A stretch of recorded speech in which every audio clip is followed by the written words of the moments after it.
आपके अपने चैनल चौक industry academy में। तो एएमयू की जो बीए के सिविल इंजीनियरिंग के स्टूडेंट्स थे, जिन बच्चों ने एंट्रेंस एग्ज़ाम दिया था, तो उनका इंतज़ार अब ख़त्म हो चुका है।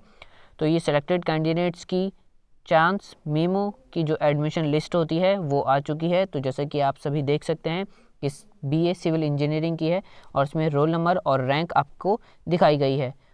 तो आप इसमें अपना जो रोल नंबर है वो देख लीजिए और आपको नीचे डिस्क्रिप्शन में इसका लिंक भी मिल जाएगा, जहां से आप इसको पीडीएफ को डाउनलोड कर सकते हैं। तो मैं वीडियो को यहाँ पर थोड़ी देर के लिए पॉज कर दूंगा ताकि आप इसको आराम से देख सकें। तो इसी तरह से हमारे चैनल के साथ बने रहिए। Thanks for watching this video.